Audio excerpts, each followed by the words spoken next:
My mother is watching right now, and I just want to take this moment to say hello to everybody that's watching online, including her. But my mother is the nicest person I've ever met in my life. The sweetest person, I know, by the way. I've learned actually more about unconditional love from my mom than any other person. Just hang on.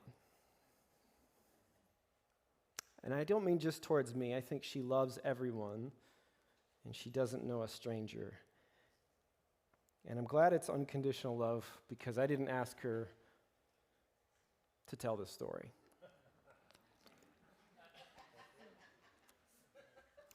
One day, I was walking on the street, and I saw my mom on the other street, on the opposite street, and I said out loud, loud enough so she could hear me, I said, "Mom."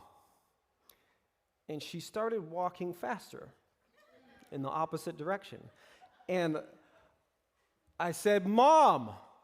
And the speed actually increased again. And I finally said her name. I said, "Lori." And she started running. My mom, I've only seen, she's over 70. Sorry, Mom. She's over 70. I've only seen her run one other time, and that was when my sister gave her a surprise birthday gift in herself and showing up, and she ran out to meet her. It's the only other time I've seen her run. She's running away from me, though. I'm the favorite child. This is backwards. I'm going to send this to my sister later. She speeds up, and on her run, I know something is just off about this whole thing. I can see it. And as she's running on the other street, I start to kind of run behind her, and she's headed directly for this decrepit old man in a wheelchair. And I thought, well, something must be wrong. And as she sped towards him, she slowed down right before she got to him into a normal walk. And she slowly approached him. She said, "Oh, hi, how's it going?" That's what you could kind of see. And then she abruptly changes from that, and she tackles him out of the wheelchair, holding both of his hands in her hands, and she starts to put him in a chokehold. I know. And I'm like, what is happening? My mother has only ever hit me with a wooden spoon once, and it was kind of a joke. I was being mean to my sister. Kindest person I know, and yet here she is. She's got this man that was in a wheelchair, and she's got him in a chokehold holding both of his hands. What is happening here? Apparently,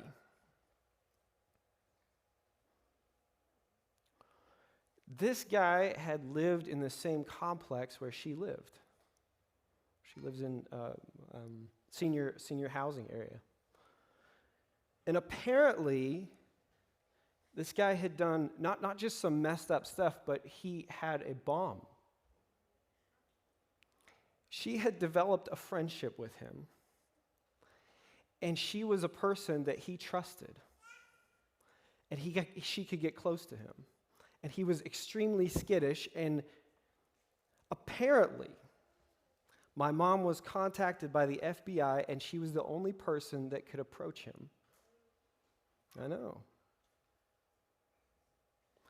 And apparently, he was willing to do some pretty crazy stuff, and they said, "You have to act now, and you have to go tackle him."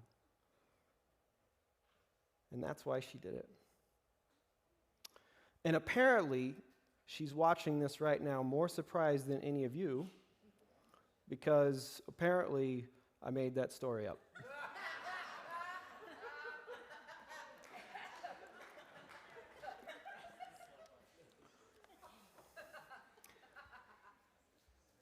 I made it up for this purpose, is that I think when you watch somebody who is acting in a way that you know is contrary to their character, when you see something happening, that you must ask the question, there's something else going on here.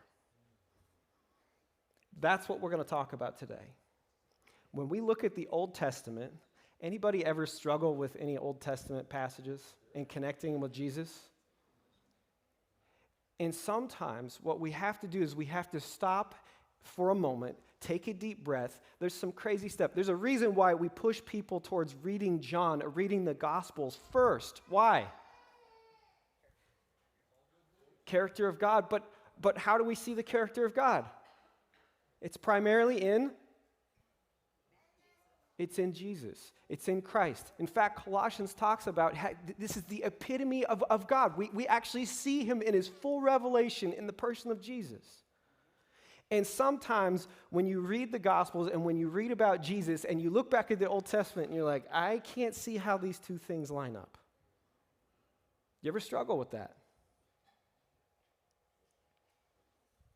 You guys are great.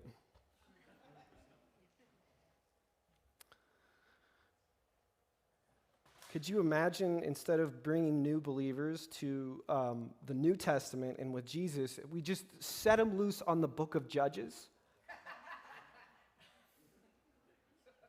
And we turn them loose to where the spy comes up to this overweight king and shoves his knife into his gut until his bowels spill out, and that's the picture of God that people are going to get. Here's what I want to say about this, is that I believe, I know as crazy as it sounds in today's day and age, I do believe that the entire Bible, both Old and New Testament, is inspired by God to be written, okay?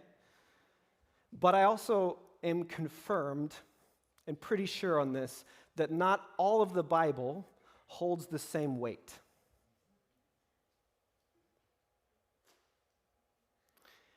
And I think a lot of times what we've done is actually we've made that mistake of saying that the book of Judges holds the same weight as the Gospels. And I'm sorry, but it doesn't. Jesus changed everything.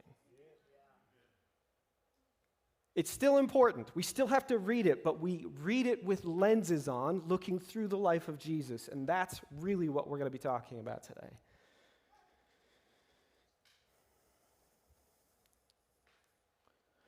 We want that to become our view of God, and this will significantly shape us as a person. It will shape how we treat other people. It will shape even how we view ourselves and how we view the world around us.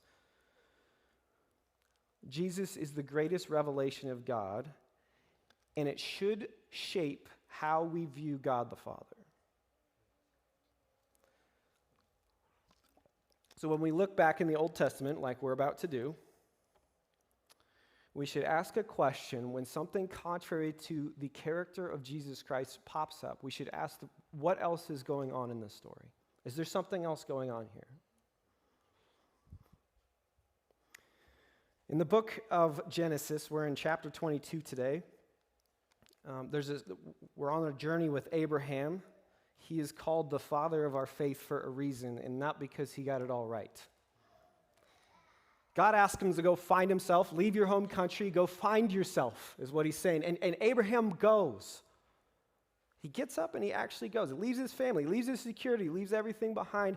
And shortly, though, we find that he makes some pretty intense mistakes. The first being he goes down to Egypt and he lies to the king there, the Pharaoh, and about his wife, ends up causing a whole mess of things and getting blessed because of it. And even though Abraham messed up, David reminded us a few weeks ago that God renews his promise with him in a covenant agreement.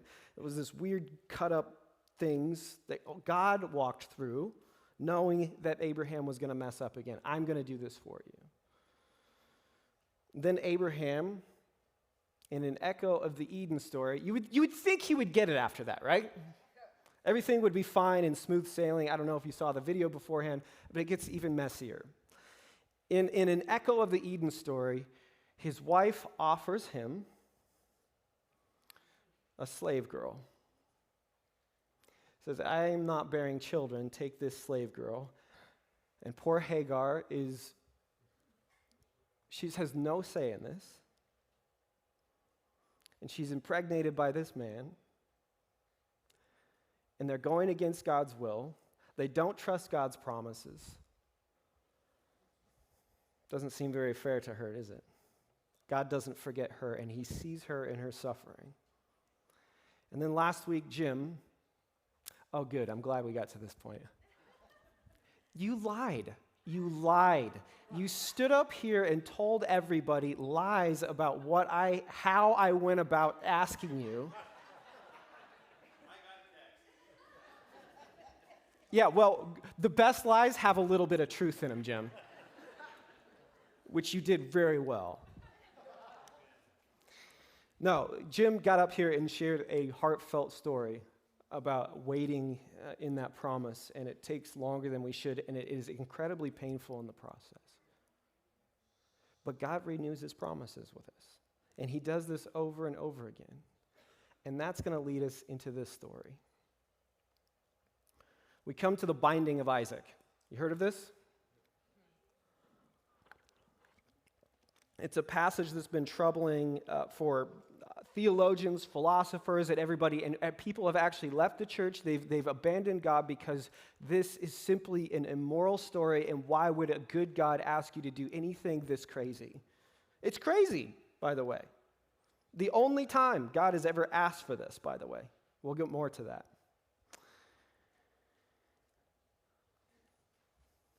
We look at this passage, and we need to ask this question: is there something else going on here? Let's look at just the first 5 verses here together.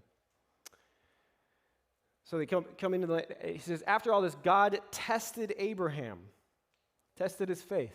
And God said, Abraham, yes, he answered. Abraham, I'm listening.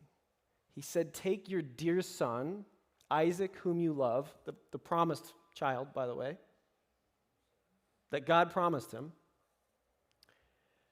Take your dear son Isaac, whom you love, and go to the land of Moriah. Sacrifice him there in a burnt offering in one of the mountains that I'll point out to you.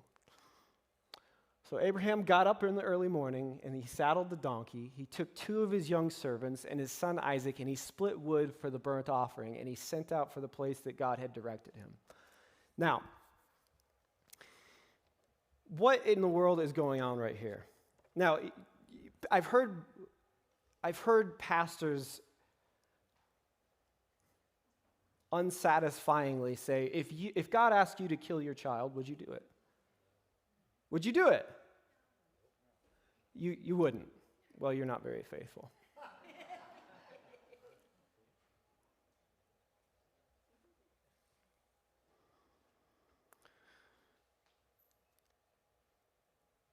First off, throughout the Bible, child sacrifice is condemned by God over and over again. This is something that the pagans do. This is something that wicked people do. In Leviticus, there's laws about this that he displays. And yet he's sitting here asking him to do this thing. Leviticus isn't out yet, so, you know. But this is the most condemnable and moral, reprehensible thing that the pagans actually do. And God's sitting here asking his one guy who's linked with him to actually go do this act. And not only that, but with the child that he's promised him. God, are you going back on your word that you actually said in the first place? There's all sorts of issues that arise out of this complex story.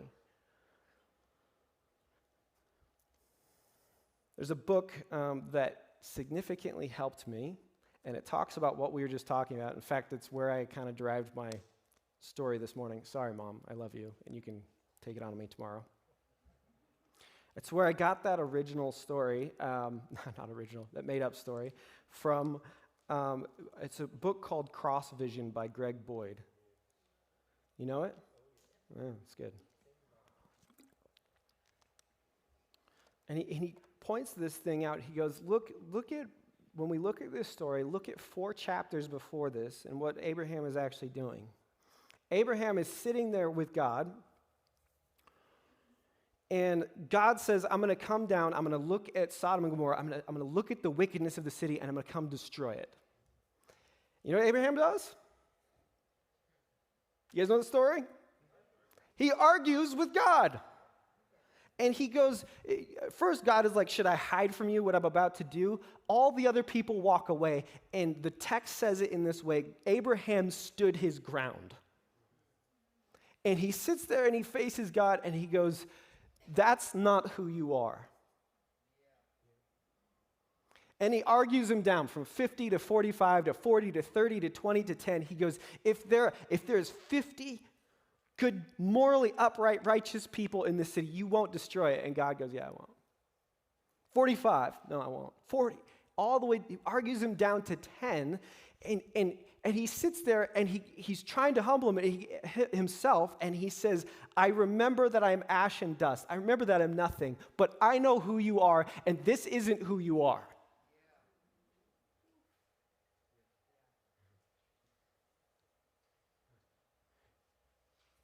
Can we go back to the slide before this?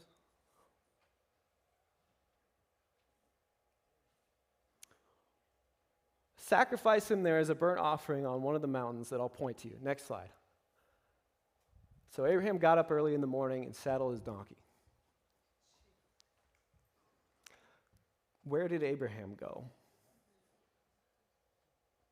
He's arguing for this city that's full of people he doesn't even know.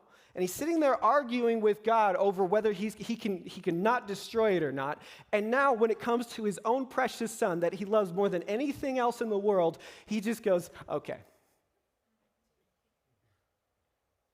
There's something else going on here.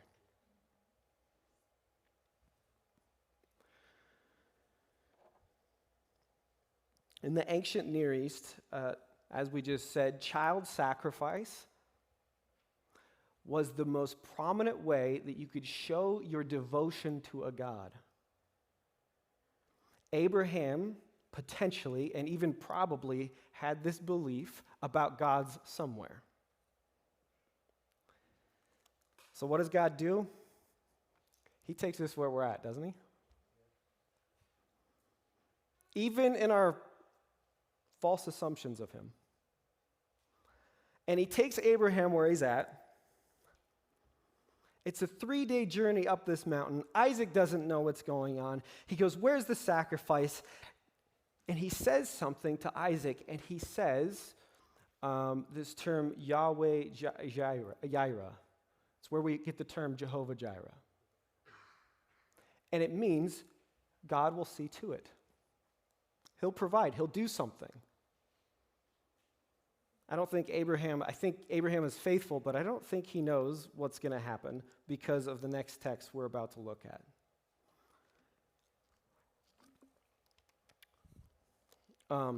In Genesis 22, 11 and 12, the next slide, it says, just then an angel of God called to him out of heaven, and it says, Abram, Abram, yes, I'm listening. Don't lay a hand on that boy. Don't touch him. And now I know how fearlessly you fear God, and you didn't hesitate to place your son, your dear son, on the altar for me. He built an altar, laid his son there, and he has his knife back, ready to strike, and he stops him.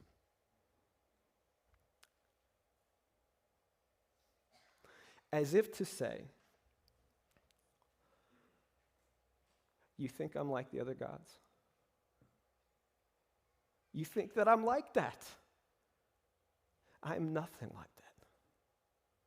We did this whole thing coming up here onto this mountain because you probably had this assumption about me that I am a certain way that I actually am not. I would never. It's the only time he's ever asked somebody to do this, and only time other than himself that he ever asked somebody to do this. I think sometimes, just like Abraham, we need our view of God to be shattered.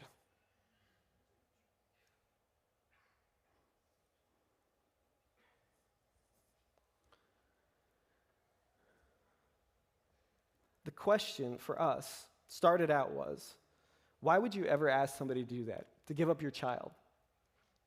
To kill your child, your innocent child here? Even if it's just a prophetic example of what's coming in Jesus, why would you even ask anybody to do that? That's where we started. But for Abraham, that wasn't even a question to him. The question wasn't, why would you ask that? What kind of a God would stop me from doing this? Who are you? The disciples have these moments with Jesus too. He calms the waves. You remember this? And they're just like freaked out by him. Who is this that can even the wind and the waves obey his commands, and they're scared of him?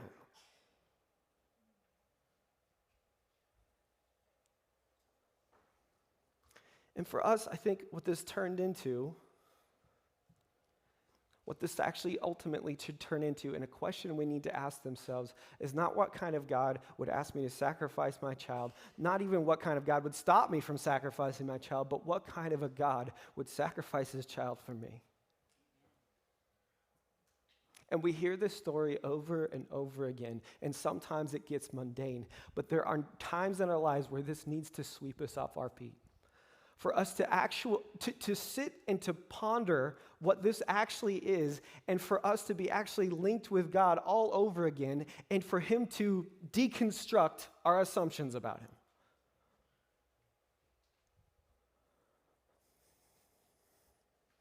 Especially when I've lived, I will just speak for myself and many of the people in here, I've lived a good portion of my life living as God's enemy. Who would do that? This confronts our ideology, a couple ideologies that we have. First off, I think that our obsession to be right all the time. This is an ideology within our culture.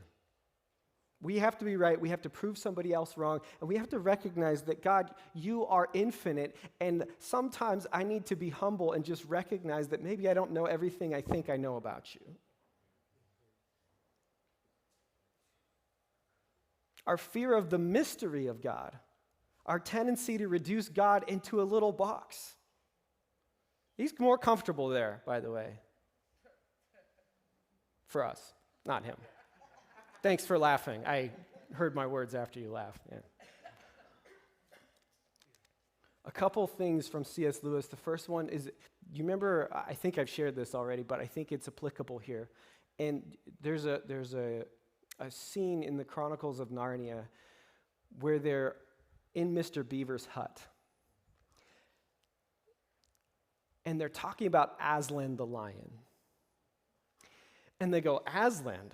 The beaver goes, Aslan's on the move. And they go, Aslan, and they're scared of him. He's a lion. And they go, what does he have to do with that? He goes, is he safe? And they say, no. Mr. Beaver says, no, he's not safe, but he's good.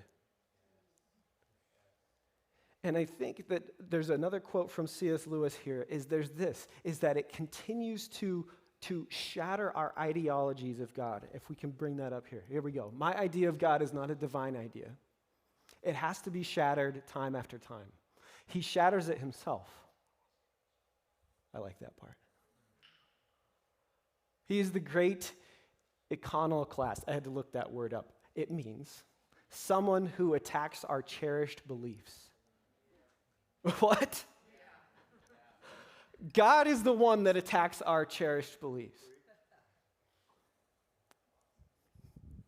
Could we not almost say that this shattering is one of the most marks of his presence? The incarnation is the supreme example, and it leaves all previous ideas of the Messiah in ruins. You remember what the disciples were ready for? What were they ready for? A revolution. They were ready to take their swords. They were ready to storm the capital of Rome. They were ready to make Israel what it was supposed to be.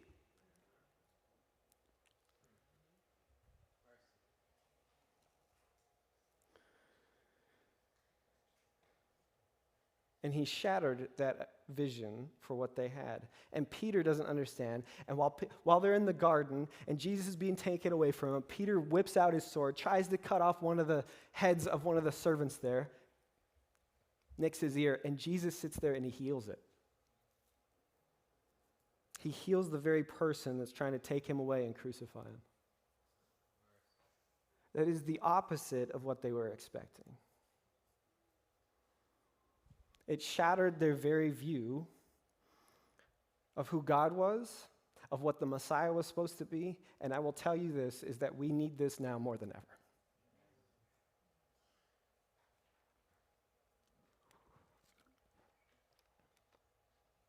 It's a merciful breaking.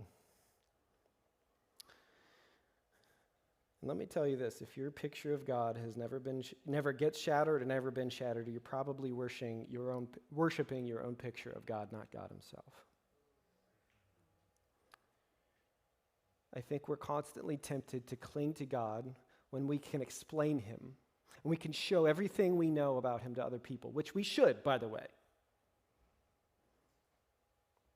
But I think we get addicted to knowing the right answers about him, and we get addicted to knowing the right answers about the Bible, and sometimes we get so ingrained into that that we actually become lost in the process.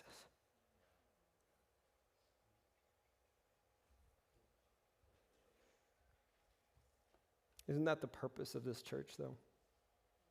To allow God to continually break our own assumptions of him.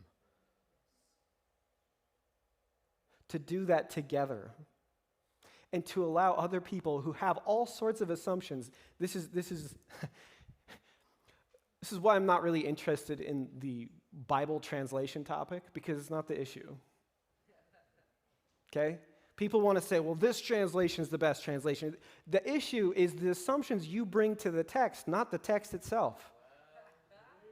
The problem is that you have a life that's been wounded. You have a life that has had successes, and you've scripted your own view of what reality is by the time you can even read. And so you're actually going to bring that into the text, and we call that eisegesis. You're putting that into the text, and we all do it. And the whole point is actually to draw the meaning out of the text. It's called exegesis. My Greek teacher taught me that. It's draw the meaning like drawing water out of a well. What is the actual meaning of the text in the context of what it meant, and how does that apply to my life, not the other way around? And when you start to do that, we start to get a different picture of who God is. And when we look at Jesus and we understand the context of where he's at, you ever read a study Bible and compare it to a regular Bible? It's completely different. You're like, if I wouldn't have known this backstory, I would have read a completely different story. That's kind of scary.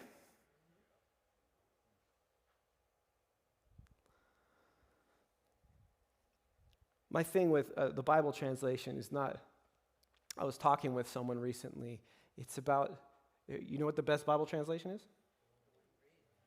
The red one.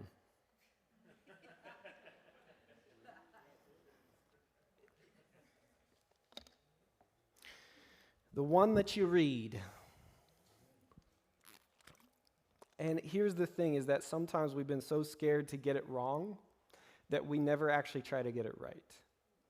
And we never actually take those steps, and we can recognize that it's actually his grace and his ability to actually work in your life that will actually bring you through it, not dependent upon your own understanding of the text.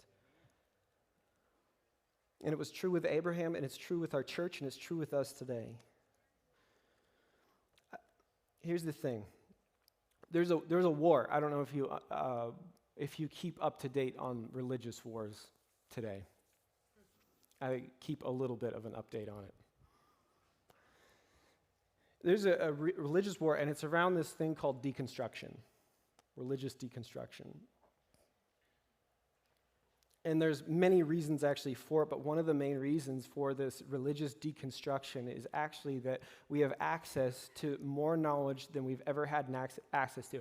Think about our communities. They're not actual communities anymore where you were just born in this community and you're going to believe what you believe and do what you were born to do, and then you're going to die, and that was it. Now we have access. We get to do whatever we want. We can move wherever we want within reason. And you get to believe what you want to believe.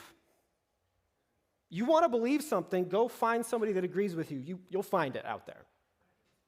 Right? And this is part of the error that we're seeing with this deconstruction, and it's kind of scary actually to watch, is that we can deconstruct our faith by searching for answers if God even exists or not. And if you're only looking for one side of that answer, you're going to find it. Your faith will be deconstructed. There's a good part of the faith deconstruction too.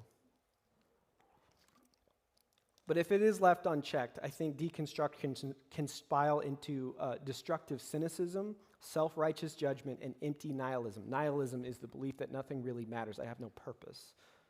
Okay? This is what a lack of belief in some sort of God or deity, it will spiral into that. You will end up trying to be your own God, and that is never a place that has had much success. In fact, atheism is on the massive decline because we're watching this over and over again. There's another side of this, that we just talked about that's a little bit more fearful. It pushes back against that. And the other danger and the other side of the road is this, is that if we never actually question things, we can actually just keep God in that little box and miss him completely. We call this a Pharisee. He's standing right in front of them, and they have this view of him. They're the professionals. They know everything about him. He's standing right there, and they can't see God.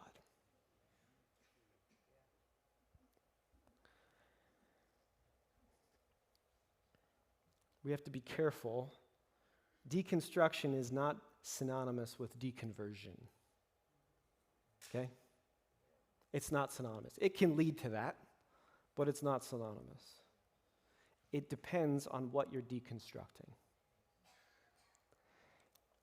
We look at our story. We're not ready to do that yet. Oh. Yeah, let's do it anyway. We look at our story in Abraham, and he never lets go of God through this whole thing, through his own failure, through his own misunderstanding, even through killing his own child. And he doesn't let go, and he's obedient, and he's humble. And I think that that's the key, by the way.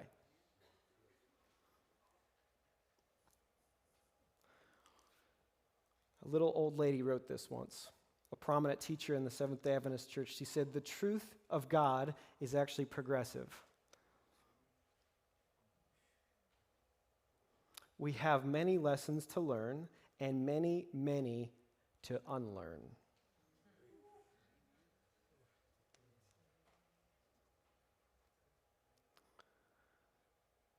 God is infinite. And sometimes we get this idea that we can understand him and that we have to show him to other people. Again, you should show God to other people and what he's done for you. We overcome the enemy, the devil, by the blood of the Lamb and the word of our testimony, right? Of what God has done for you.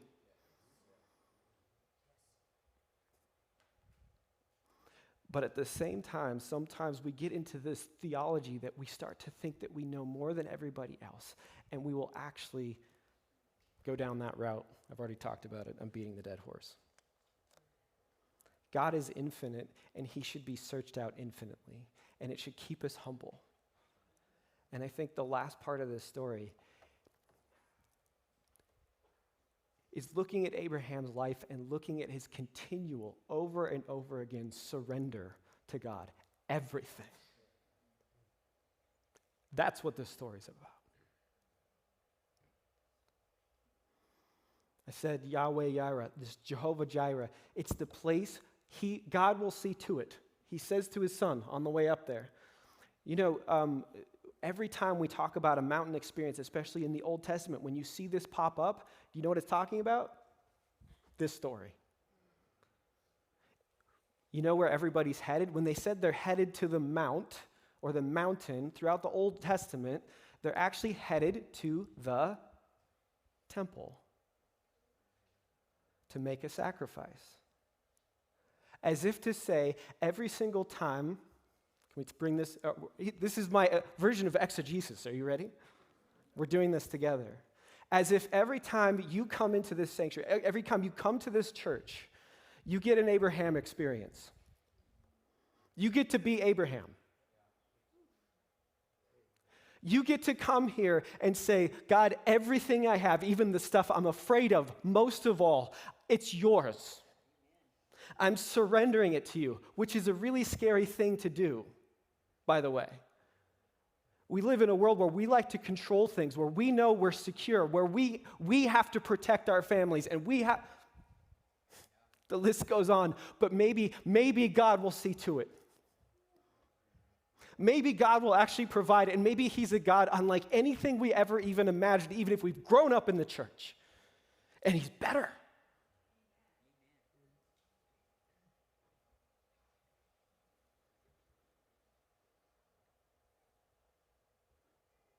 This is the entire Bible actually summed up in this tension.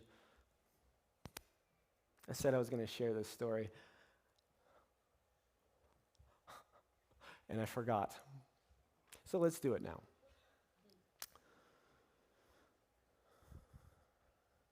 It's just a simple illustration of this morning. I regret actually praying for a better illustration than what I had in here, because I got one this morning, and it was very unpleasant. I have a problem. Oh, goodness. I just felt where my keys were, and I don't know. This is my problem. They're right there? Greg, thank you. My wife bought me these little tags, one for my wallet and one for my keys, and the reason is because I always lose them. Always. In fact, I told David Tiffany, I said, when I get here, I'm going to lose my keys, I promise. I just need an extra set. Already on my second set. So I have a tiny little one-bedroom apartment. I got home last night. I unlocked the door. We're there in the apartment. The keys are in the apartment. I spent more than an hour this morning looking for my keys. In fact, I finally had to humble myself and call my wife. And she goes, "Did you set up the little, the thing on that I gave you?" She gave it to me at Christmas. She's watching right now too. This is very humiliating for me.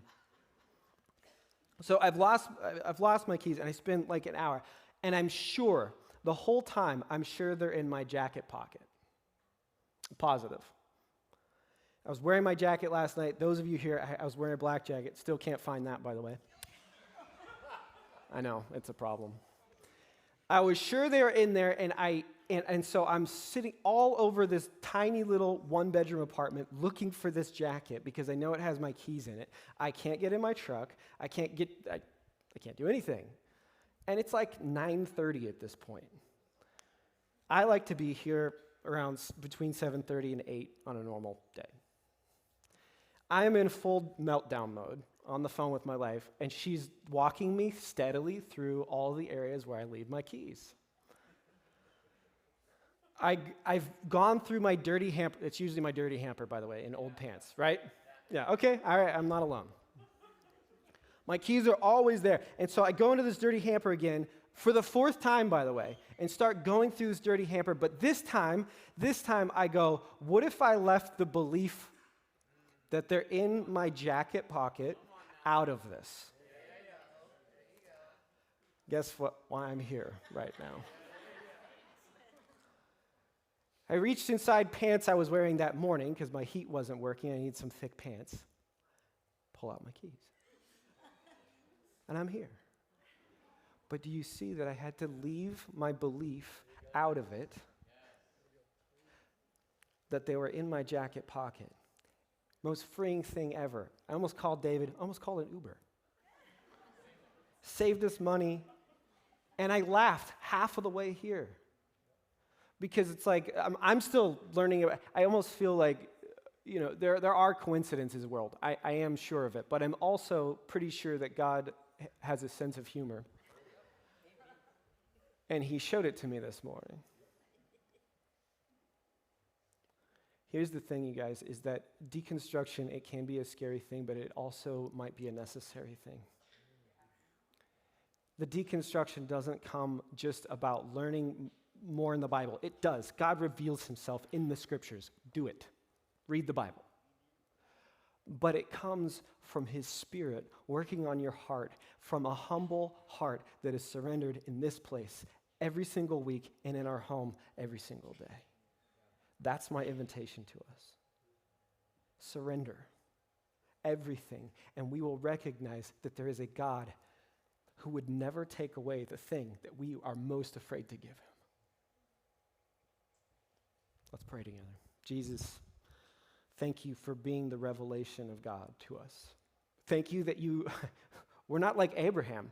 We're not out there with this undefined God who has just called us out into this wilderness, and we have his story of how he messed up, but also how he was faithful to you even when he didn't have a clear picture of Jesus like we have today. Thank you.